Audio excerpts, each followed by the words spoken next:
સંસ્કૃત બાંસુ શીખવાડ્યા હશે આમને. પછી એમાં એટલું જ આવે કે કસ્મિંચિદ નગરે એક બ્રાહ્મણ એમ કરીને ગરીબ બ્રાહ્મણ વસતો હતો એમાં આવે. ગરીબ બ્રાહ્મણ ત્યાંથી વસતો હતો એટલે ગામ જ ના વસે. કેમ કે તમે જ્યાં ગામ જુઓ ને ત્યાં પહેલામાં પહેલું મંદિર હોય. અને આ સંચાલક હતા કોક સ્વામી, ખબર નહીં કે ઘણા વર્ષો થઈ ગયા, કે બ્રાહ્મણોને કે ખાવાનું બનાવતા આવડે નહીં, ખવડાવતા આવડે નહીં એવું કીધું. તમે ના કહેશો એટલે મેં કે ઊભા રહો. ચાલુ સભા હતી મેં કે ઊભા રહો. મેં સિંહાસનમાં બેઠો કોણ છે? તમે કસાઈ છે કે બ્રાહ્મણ છે? આપણે ખાઈએ છે કોનું? આપણે કોના લીધે થઈને રૂડા છીએ? આ વસ્તુ બહુ સમજવાની બાબત છે, અંદર ઉતારવાની બાબત છે કે આપણે જેના લીધે થઈને રૂડા છીએ એનો ઇતિહાસ તમે જુઓ. સરવરિયા કરે, સરિયો પારેણ બ્રાહ્મણ કહેવાય છે. જે સિદ્ધાંતના લીધે યજ્ઞમાં રામચંદ્રજી ભગવાને યજ્ઞ કર્યો હતો એમાં યજ્ઞમાં દક્ષિણા લેવા ઊભા રહ્યા નહીં, કેમ કે સિદ્ધાંત વિરુદ્ધનો યજ્ઞ હતો. અને સરયુને પાર કરીને જ્યાં રાજ્ય પૂરું થાય ને એ મૂકીને પછી સરયુના પારકજીને વસ્યા અને એમાં મહારાજે જન્મ લીધો. જે સિદ્ધાંત એનો પાયો છે એ કુળની અંદર મહારાજે જન્મ લીધો છે. આપણો પાયો એ સિદ્ધાંતથી જોડાયો હોવો જોઈએ ને જોઈએ. આપણને ગર્વ છે કે આપણે એના દીકરા છે. એ સ્વામિનારાયણ ભગવાન, એ નારાયણ દેવ અને આ સત્સંગ ભગવાને આપણને આપ્યો. હું તો કાયમ કહું છું, આપણે બધા ક્યાં હોત જો ભગવાન ના મળ્યા હોત તો. આપણે બહુ ભાગ્યશાળી છીએ. પણ આજે જો 20 વર્ષનો ઉત્સવ, દ્વાદશ શું કહેવાય એને, એ જે કહેવાતું હોય, શતાબ્દી થઈ જાય, દશાબ્દી થઈ જાય, ગમે તે ઉત્સવ છે. હવે આપણે 20 વર્ષ થાય કે પહેલાં મંદિર તો હતું જ ને, પહેલાં વલ્લભ સ્વામી બનાવ્યું હતું ને, પહેલાં આપણે પતરાવાળું અડધું હતું ને, મને ખબર છે ને. એ વખતે હું વલ્લભ સ્વામીનું આયા પડ્યો. મેં કહ્યું બહાર કરો. વલ્લભ સ્વામી માન્યા જ નહીં, હજી માનતા નથી. મેં કહ્યું હવે આટલા બધા સંતો થઈ ગયા ને એમાં ફોડી લઈશું. પણ આનંદ અને ગર્વ થાય કે આ સત્સંગ સમાજને પોષણ વલ્લભ સ્વામીએ આપ્યું છે. અને ધોળા બહુ કર્યા છે, મને ખબર છે. આપણો શતામૃત ઉત્સવ હતો, બહુ ગામડા ફર્યા. એ કે ઝાલાવાડ કે મચ્છુ કાંઠા કે હલારના ગામ બાકી નહોતા કે જ્યાં જવાનું ન થયું હોય. સમય સંજોગ બદલાતા રહે છે. હવે ગામમાંથી બધા નીકળીને શહેરમાં વસ્યા છે. પણ તમારી લાગણી, તમારો પ્રેમ, આટલી મોટા આવું આયોજન કર્યું. અમે રતનપરમાં હમણાં કેટલો ટાઈમ થયો, 10 દાડા થયા. તારે તંબુ જોયા હતા, વરસાદ ચાલુ હતો.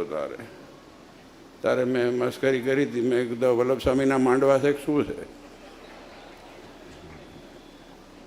એટલે પછી પણ ભગવાનને જો કરવું છે, આ બધું સારું જ થાય. એ વખત તો પાણી ભરાણ હતા. વલ્લભ સ્વામી કે પાણી બહીને કે કથા સાંભળે એવા નથી ને કરાવે એવા નથી, વ્યવસ્થા કરી નાખે એવા. અને આ સુરેન્દ્રનગરનો સત્સંગ દિન પ્રતિદિન વધતો રહે. આજુબાજુમાં જો હમણાં રતનપરમાં 3જું મંદિર થયું અને સુરેન્દ્રનગરમાં એવા 2-3 કરવાના છે. મંદિરની જગ્યા છે જ, મને ખબર છે. એ ઉકેળો થઈ ગયો તેને કટાવવાની હોય, સાફ કરાવવાની. એ તો નજરમાં છે જ, એમાં તો બાકી ના રાખવું. બીજી એ છે, હા આપણે તો બધું છે. ભગવાન છે તો શું નથી દુનિયામાં? અને જો હકીકતની અંદર સત્સંગ જેટલો અભિવૃદ્ધિ મેં હમણાં રતનભરમાં કીધું હતું, આપણે ખાલી એટલું ધ્યાન રાખવાનું, આ મારું છે ને આ તમારું છે એ નહીં, આ આપણું છે. હકીકતમાં આમાં જ માણસ પાછો પડે છે, આમાં જ આ કોર્ટ ને કચેરીઓ ચાલે છે. આ મારું છે, આ તમારું છે, આ ફલાણાનું મંદિર છે, આ ફલાણાનું મંદિર. જ્યાં સુધી દેવનું હોય એ બધું આપણું છે. જે રાધાકૃષ્ણ દેવનું છે, જે નારાયણ દેવનું છે, એટલે જે લક્ષ્મીનારાયણ દેવનું હોય, મુરલી મનોહર દેવનું હોય, જે હોય જ્યાં દેવનું હોય એ બધું આપણું છે. બાકી બીજું આપણે નમસ્કાર જે નારાયણ કરી દેવા, બસ બીજું કંઈ જ નહીં. પણ આજે આ વિસ્તારનો સત્સંગ દિન પ્રતિદિન વધતો જાય છે અને જરૂરિયાત પ્રમાણે થશે. ખૂબ સરસ સત્સંગ. અને જો આવું સરસ આપણું મંદિર થઈ ગયું, 20 વર્ષ થઈ ગયા, ખબર ન પડી. અને વલ્લભ સ્વામી કેટલા 20 સાધુ કર્યા કે 11 20 કેટલા સાધુ છે? હે, એ તો ખબર છે. એ જવાબદારી કોઈ દાડો ના લે. એ કોઠારી જ રહેવાના આખી જિંદગી. મન થાય જ નહીં, કોકના માથે જ પડી કે ફોડે. એમાં તો હું ના ઓળખું વલ્લભ સ્વામીને, તો કોઈ તમે શું ઓળખતા હશો?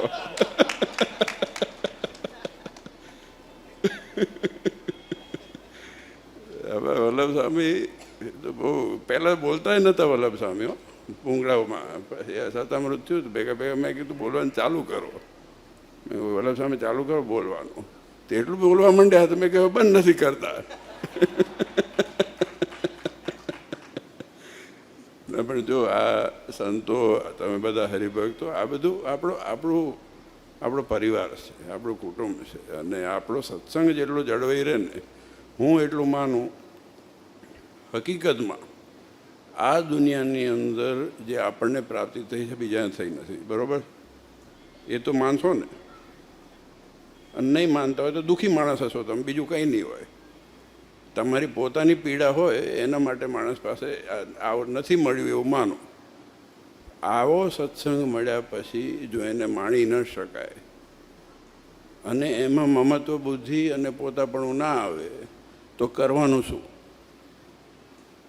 આવા ભગવાન મળ્યા, આવો સત્સંગ મળ્યો, ભાઈઓ બહેનો, દીકરા દીકરીઓ, અને એ મોજ કરો, મજા કરો. અમને ના કીધું ઓલા કે માણસ હસતા હોય, હસતા જોઈએ ને તો શું કરે? ના હસીએ, રોવાનું છે? ભગવાન જેવા ભગવાન મળ્યા, કરવાનું શું છે? અમે આવતા હતા ગાડીમાં મહંત, અને પછી બીજા 2-3 ફોન આવ્યા તો હસવાનું, હસતા હસતા ક્યાં શું નગર આવી ગયું, કાં પાઈ ગયું, ખબર જ ના પડી. સાચું. પછી સીધા ઘૂસી ગયા. પછી ને જો આ દુનિયામાં ભગવાન મળ્યાનું સુખ માંડી લેવું જોઈએ માણસને. કારણ કે આટલું ભગવાને આપ્યું. અને જો શિક્ષાપતિનો ઉત્સવ છે, મેં હમણાં જ આપણા મહંત મૂડી મંદિરના મહંત મુક્ત સ્વામી છે, એમણે કીધું, મેં કીધું સરસ, આવો તમે 2-3 દાડામાં આયોજન કરી લઈએ સરસ 3 દિવસનું. અને બધા હરિભક્ત તમારે ખાસ સાથ સહકાર આપવાનો છે, આપવાનો જ છે. સુરેન્દ્રનગરમાં જવાબદારી થાય છે, અડધો જ થાય છે, પોણા ભાગની થાય. મેન તો સ્થાન આ જ થયું ને. મૂડી તો બિચારું નાનું ગામ છે, પણ મૂળ જવાબદારી તો અહીંયાની છે. અને બધાએ આખા ઝાલાવાડ પ્રાંતની છે, અને બધા તૈયાર જ છે. એટલે આ તો આપણા માટે ગૌરવ છે કે આવા રાધાકૃષ્ણ દેવ આપણને ભગવાને આપ્યા. અત્યારે અમે શાકોત્સવ કરીને તૂટી જઈએ છીએ, અને આ ભગવાન સામે જ શાકોત્સવ થયેલો છે. આ પ્રસાદીના ભગવાન એ મહારાજે લોયામાં આ ભગવાનને પધરાઈ અને શાકોત્સવ કરેલો છે રાધાકૃષ્ણ દેવને. એ ભગવાન આપણને મળ્યા છે, મહારાજે આપ્યા. બોલો, મૂડીને, આખા ઝાલાવાડને, જેને પોતે સેવા કરી હતી, આખા ઝાલાવાડને એ ભગવાન આપ્યા છે. આપણે ખૂબ ભાગ્યશાળી છે, બહુ ભાગ્યશાળી છે. અને એવા રૂડા રૂપાળા ભગવાન છે. અને એ ભગવાનને આપણે થઈને રહીએ. અને આ સત્સંગમાં દિન પ્રતિદિન અભિવૃદ્ધિ થાય. સરસ આયોજન થયું, સરસ ઉત્સવ થયો. અને હવે સમયાની તૈયારી જોરથી ચાલુ કરી દો. વલ્લભ સ્વામી તમારા સંતોને ગુરુભાઈઓને જે કહો એ તમારે બધાને કહી દેવાનું અને બધા લાગી પડો. હવે મૂકો ઓલી પોસી આવે બહુ બહુ વાંચી મુક્તરાજ મુક્ત જીવન સ્વામી સ્વામીને બેઠા બેઠા હશે જો કે શું ખસેડો આવે કઈ શરમાવાનું છું. ના ના બધા સંતો હરિભક્તો બધા જો આપણે આ છે ને આપણો પરિવાર છે અને આપણે આપણો ઉત્સવ ઉજવવાનો છે, આપણા ભગવાનનો ઉત્સવ ઉજવવાનો છે, આપણા બાપનો ઉત્સવ ઉજવવાનો છે. એટલે ખૂબ હિંમત રાખી, ખૂબ પ્રેમથી, ખૂબ લાગણીથી આપણો સમયો થાય. અને ખાસ બધાએ ભાઈઓ બહેનો દીકરા અને સાંખ્યો કે બહેનો અહીંયા તો સારું તમારે બહેનોમાં સત્સંગ સારો કરાવે છે. હમણાં ગઈકાલે જ ગાદીવાળા અહીંયા ઓલા કોકિલાબાને યાદ કરતા હતા.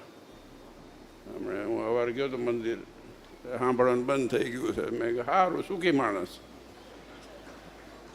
જે સાંભળે નહીં બહુ સુખી માણસ હોય કેમ કે ચિંતા જ ના હોય.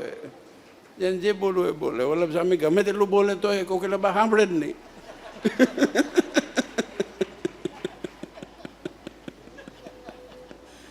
અને વળતો જવાબ પાછો વેણ પર વેણ માર.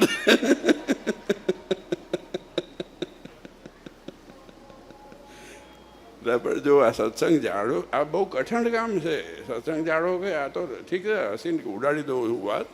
આ સત્સંગ જાળવી રાખો બહુ કઠણ કામ છે. તમે એક દાડો ઓફિસમાં આવીને બેહો જ ખબર પડે. અમારે ઓફિસમાં આવીને બેહો તમે આ જેટલા મહંતો છે ને એટલા માટે હમણાં અમને કીધું ને ક્યાં ગયા મુખ સ્વામી ક્યાં ગયા. હા એટલે કે મહંત કરો ક્યાંક ના તો કોઈ ઊભું ના થયું બોલો. નહીં તો પડાપડી થાય દુનિયા મહંત થવાની. થાય છે કે નથી થતી? થાય છે કે નથી થતી બોલો. તમે કોઈક જગ્યાએ અમુક જગ્યાઓ છે, ઘણી બધી જગ્યાઓ છે દુનિયામાં. અહીંયા કોઈ તૈયાર નથી થતું. કારણ માછલા ધોવા કોણ આવે? જેના ઉપર રોજ માછલા ધોવાય. હવે આમના જોડાઈને 4 મહિના પહેલાં જ એક ખખડાવતો હતો. કંટાળીને માર પાયા. મેં કીધું શું થયું? તે કે ઓલો હરિભગત ખીજાય મારો પર કે ખાંડ કેમ નાખો કે સાકર નાખવી જોઈએ. તો મેં કહી દો સાકર નાખીએ બીજું શું કરવાનું હોય. એ સમસ્યાઓ બહુ હોય. આ સત્સંગ સાચો નાની વાત નથી. અને આજે આપણે જે મમત્વ અને લાગણી અને પોતાપણાથી કામ કરીએ છીએ સંતોય કરે છે, હરિભક્તો તમે બધા તો ખૂબ કરો છો.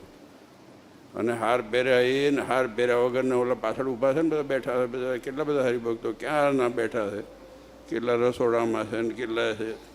બધા હરિભક્તો જે સેવા આપ સૌ કરો છો ધન્ય છે. આવું આજના 2025ના નવેમ્બરમાં ક્યાંય મળે એવું નથી દુનિયામાં કે જે આટલી સેવા, આટલો ત્યાગ, આટલો વૈરાગ એક નાનામાં નાનો હરિભગત જે કરે છે ને. હું તો હમણાં જ મેં કીધું હતું રતનપરમાં ક્યાંય મેં કીધું આજે હરિભક્તો જેટલું મમત્વ અને પોતાપણું રાધાકૃષ્ણ દેવ અને આ સત્સંગ માટે અહીંયા ઝાલાવાડમાં આપ્યું છે ને એ જોઈને આપણને એમ થાય કે દંડવટ કરવા જોઈએ. અને આ હકીકતની વાત છે. કેમ કે એટલું પોતાનું જતું કરી અને આ સત્સંગ જાળવી રાખ્યો છે. એટલે ધન્યવાદ છે આપણે ઝાલાવાડના સત્સંગને. નાના નાના ગામડાઓ હોય, નાની શેરીઓ હોય, પણ એવો સત્સંગ જાળવી રાખે. સંતોની ગાડી નીકળે ને પગે લાગે છે. મેં નજર સામે જોયું છે. 2025ના નવેમ્બરમાં તમે વિચાર કરો. બહુ અઘરું છે. આપણે સત્સંગમાં બેઠા છે ને એટલે નવું લાગતું નથી. એ તો જગતમાં જુઓ તો ખબર પડે. અને છતાંય આજે આ દીકરા દીકરીઓમાં સંસ્કાર જાળવીને રહ્યા છે. ધન્ય છે તમારા માવતરોને, ધન્ય છે તમારા બીજબળને, ધન્ય છે તમારા બધાના વડીલોએ આપેલા સંસ્કારોને તમે જાળવી રાખ્યા છે. બસ આ જ પ્રેમ અને આ લાગણીથી આપણે બધા રહીએ અને ભગવાનનું થઈને અને ભગવાનના કામ કરીએ, શિક્ષાપત્રી અનુસાર વર્તીએ. બાકી જ બીજું કંઈ કહેવાનું છે નહીં. અને મારી બીજી હમણાં સ્વામી કીધું ને હું આજ્ઞા કરતો નથી કેમ મારું કોઈ સાંભળતું નથી. 50 વર્ષથી બોલો, કોઈ સાંભળતું જ છે નહીં. આપણે બીજું શું કહેવાનું? ભગવાન કીધું છે એટલું જ કરવાનું છે ને. ત્યાંથી નવું શું કાઢશો તમે? ચાલો, શું નવું કાઢશો? ઘણા લોકો કહે કે ભાઈ આચાર્યની આજ્ઞામાં રહીએ છે, આચાર્ય રાજી કરે, આચાર્ય શું શું કહે છે? કંઈક કહે છે ને, દેવની આજ્ઞામાં, આચાર્યની આજ્ઞામાં. આ કઈ જાતના પ્રાણીઓ છે? આચાર્ય કઈ આજ્ઞા કરી છે?